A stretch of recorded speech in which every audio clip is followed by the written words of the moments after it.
Hello everyone, welcome to शिक्षक prep. तो friends, BPSC TRE 3.0 से रिलेटेड एक लेटेस्ट इन्फॉर्मेशन है आप सभी के लिए। सबसे पहले जो कट ऑफ है आपकी, उसको लेकर अपडेट आया है कि उसमें बहुत बड़ा चेंज होने वाला है। अलग अलग कैटेगरी का इन्होंने बताया है। जो जनरल वाले हैं उनका कट ऑफ से रिलेटेड चीज़ें भी आई हैं।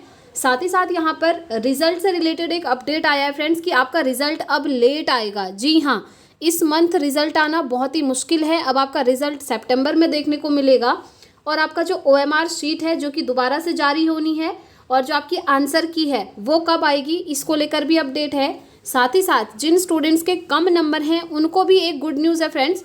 वीडियो को एंड तक देखिएगा, सारी डिटेल्स यहाँ पर दी हुई हैं और आरक्षण को लेकर क्लियर हो चुका है कि कितना % आरक्षण के साथ आपका रिजल्ट जो है डिक्लेयर किया जाएगा। तो चलिए सारी चीज़ों को हम डिटेल में देखते हैं वन बाय वन। देखिए, ये जो अपडेट आया है, टीआरई 3 परीक्षा के रिजल्ट में होगी देरी। अब 8 सितंबर से पहले रिजल्ट जारी करने का लक्ष्य। देखिए, अगर आप लोग कंटिन्यूसली मुझे फॉलो करते हैं, इस चैनल को फॉलो करते हैं, तो आपको पता होगा कल जब मैंने वीडियो बनाया था मैंने तभी आपको बोला था कि इस मंथ अगस्त में रिजल्ट देना बहुत ही मुश्किल है। और उसका रीज़न भी मैंने आप लोगों को बताया था कि रीज़न आपका ये है कि ओएमआर दोबारा से आना है, फिर आंसर की आना है, फिर क्वेश्चन चैलेंज होना है, फिर मेन आंसर की दोबारा से आएगी, फिर आपका रिजल्ट आएगा। इसलिए मैंने आपको बोला था अगस्त में ये पूरा प्रोसेस होना मुश्किल है, तो रिजल्ट आपको सितंबर में देखने को मिलेगा। और फाइनली ये अपडेट आपका आ चुका है कि अब आपका जो रिजल्ट है वो डिक्लेयर करने का लक्ष्य है 8 सितंबर तक। ठीक है, 50% आरक्षण रोस्टर की वजह से देरी। जिलों से विभाग ने फिर से मांगा है रोस्टर क्लियरेंस। और ये चीज़ ध्यान रखिएगा, 50% आरक्षण के साथ ही आपका रिजल्ट जो है आने वाला है, 65% के साथ नहीं आएगा। रोस्टर क्लियरेंस आने पर शिक्षा विभाग भेजेगा जीएडी को। जीएडी से फाइनल आरक्षण रोस्टर भेजा जाएगा आयोग को। लेकिन इन्होंने पहले ही बोला है कि आप जो है रिजल्ट डिक्लेयर कर सकते हैं 50% आरक्षण के साथ। ठीक है, देखिए, टीआरई 3 में कुल 87,774 वैकेंसी में कोई सीटें नहीं होंगी ऐड। आप देख रहे होंगे कंटिन्यूसली न्यूज़पेपर पे भी और अलग अलग रिसोर्सेज से आपको ये सुनने को मिल रहा है कि उसमें टीआरई 3 में कुछ वैकेंसी और ऐड होनी है, उसमें और सीट ऐड होनी है। तो ऐसा नहीं होने वाला है फ्रेंड्स। अभी ये जो अपडेट निकल कर आया है, क्योंकि सूत्रों के हवाले से पता चलता है, आप जानते हैं रजनीश कुमार जी को, ये इनकी जो न्यूज़ होती है वो हमेशा ऑथेंटिक होती है, ये उसी से कनेक्टेड हैं। तो अभी जो इन्फॉर्मेशन है वो यही है कि इस वैकेंसी में आपकी कोई अदर सीटें जो है ऐड नहीं होने वाली हैं। SC, ST, OBC के आरक्षण का दायरा कम कर कुल 50% आरक्षण के आधार पर जारी होगा रिजल्ट।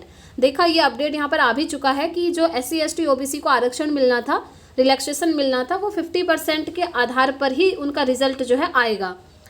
रोस्टर आते ही सामान्य श्रेणी के अभ्यर्थियों के कट ऑफ में आएगी गिरावट। यहाँ पर आप देख सकते हैं जनरल कैटेगरी की ये बात कर रहे हैं, यानी कि सामान्य श्रेणी के जो अभ्यर्थी हैं उनकी कट ऑफ में गिरावट आएगी, यानी कि कट ऑफ आपकी ज़्यादा हाई नहीं जाएगी।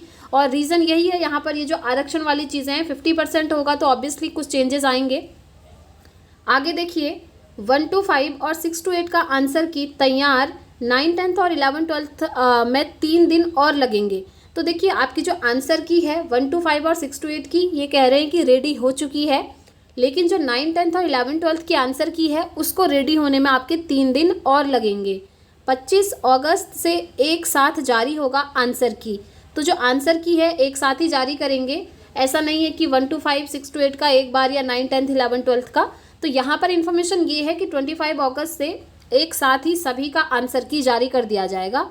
और 25 अगस्त तक अब फिर से जारी होगा रिस्पॉन्स शीट। तो आप जानते हैं, आप लोगों ने अपनी रिस्पॉन्स शीट देखी थी, उसमें काफ़ी सारी चीज़ें चेंज हुई थी, बहुत ही गड़बड़ी देखने को मिली थी।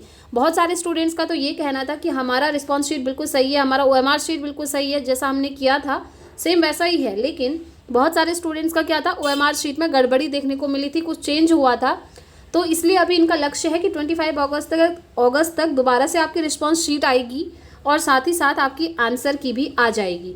अब देखिए, अगर 25 अगस्त तक ये प्रोसेस होता है, आप खुद सोचिए, आपका रिस्पॉन्स शीट भी आता है और आंसर की भी आ जाता है। उसके बाद ये नहीं है कि डायरेक्टली रिजल्ट आएगा, उसके बाद आप क्या करेंगे, अपने रिस्पॉन्स शीट से आंसर की को मैच करेंगे, देखेंगे आपका कितना स्कोर बन रहा है। उसके बाद आपको 3-4 दिन का क्वेश्चन चैलेंज करने का टाइम भी दिया जाता है। फिर बहुत सारे स्टूडेंट्स क्वेश्चन चैलेंज करते हैं ऑब्वियसली, क्योंकि आंसर की में कुछ ना कुछ जो है आंसर ये गलत देते ही हैं। अब इसके पीछे रीज़न क्या होता है ये नहीं पता, बट आप लोग देखेंगे कि कुछ क्वेश्चन जो है गलत होते ही हैं। तो 3 से 4 दिन का टाइम मिलेगा क्वेश्चन चैलेंज करने का, एंड देन क्वेश्चन चैलेंज करने के बाद आपकी दोबारा से एक आंसर की आएगी, और जो दोबारा आंसर की आएगी ना वो आपकी फाइनल आंसर की होगी, और उसी के बेसिस पर आपका रिजल्ट जो है बनाया जाएगा।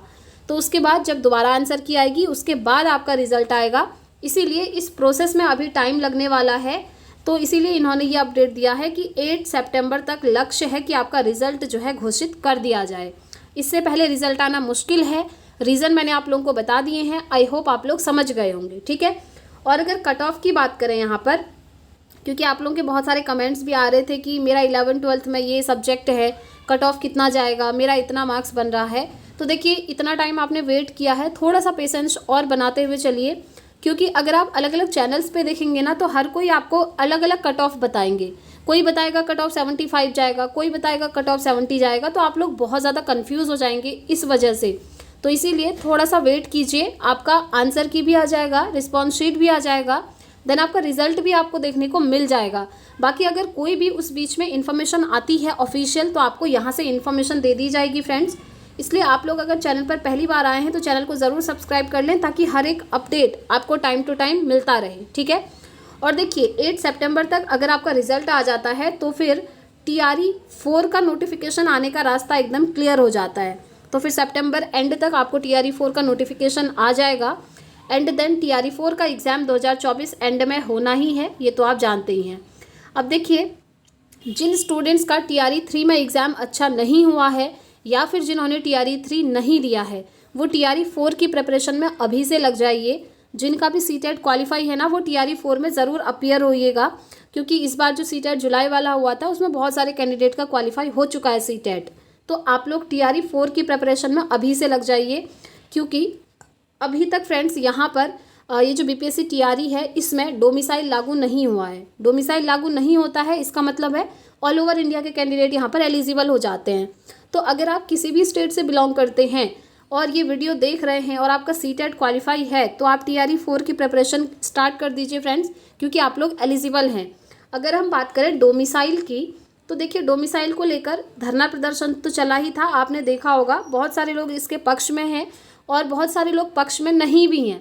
अब जो बिहार के कैंडिडेट हैं उनके लिए तो अच्छी अपॉर्चुनिटी है, फ़ायदा होगा अगर डोमिसाइल लागू होता है तो, क्योंकि बिहार के कैंडिडेट वहाँ पर क्या होंगे, सेलेक्ट होंगे। लेकिन अगर डोमिसाइल लागू नहीं होता है तो ऑल ओवर इंडिया के कैंडिडेट्स को यहाँ पर मौका मिलता है।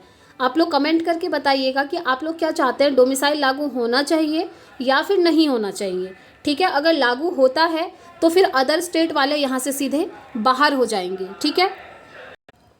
और अगर हम बात करें फ्रेंड्स 1 कैंडिडेट 1 रिज़ल्ट की, जो कि बहुत ही ज़्यादा ज़रूरी है, और इसके लिए तो हर एक कैंडिडेट ने आवाज़ उठाई थी फ्रेंड्स। आप लोग जानते हैं BPSC के बाहर, ऑफिस के बाहर भी धरना प्रदर्शन चलाया था उस बीच में, और ट्रेंडिंग पर भी ये कुछ दिनों तक रहा था ट्विटर पे। और देखिए इस चीज़ के लिए ना सिर्फ बिहार वाले ही नहीं बल्कि अदर स्टेट वाले भी सपोर्ट कीजिएगा, बिकॉज 1 कैंडिडेट 1 रिज़ल्ट मस्ट है, बहुत ज़्यादा ज़रूरी है। अगर ऐसा नहीं होता है तो फिर से बहुत सारी सीटें आपकी खाली रह जाएंगी TRE 1 और TRE 2 की तरह। क्योंकि देखिए काफ़ी सारे कैंडिडेट ऐसे होते हैं ना जो 1 to 5 में भी एग्ज़ाम देते हैं, 6 to 8 में भी दिए होंगे, हो सकता है 9 10th में भी दिए होंगे, मतलब एक से ज़्यादा जगह एग्ज़ाम दिए होंगे। और अगर उनका सिलेक्शन सभी जगह हो जाता है सोचिए, तो वो जॉइनिंग तो कहीं एक ही जगह लेंगे, और हर कोई चाहता है कि हायर क्लासेस में उसकी जॉइनिंग हो जाए। सपोज़ कीजिए कैंडिडेट ने 9 10th में जॉइनिंग ले ली, तो 1 to 5 और 6 to 8 की ये सीट तो खाली हो गई ना। तो इसीलिए कहा जा रहा है कि 1 कैंडिडेट 1 रिज़ल्ट दीजिए, ताकि सारी सीटें भी फुल हो जाएं और कैंडिडेट्स को यहाँ पर मौका भी मिले, ठीक है। तो ये अपडेट है, बाकी जो भी ऑफिशियल अपडेट आएगा आप लोगों को बता दिया जाएगा। चैनल पर पहली बार आए हैं तो चैनल को ज़रूर सब्सक्राइब कर लीजिएगा फ्रेंड्स। और नेक्स्ट CTET की प्रिपरेशन हमने स्टार्ट कर दी है। CTET की क्लासेस आप लोग ज्वाइन कर सकते हैं, डेली इवनिंग में हमारी क्लासेस होती हैं। तो इस वीडियो में इतना ही रखते हैं फ्रेंड्स, मिलते हैं नेक्स्ट वीडियो में नेक्स्ट अपडेट के साथ। Thanks for watching.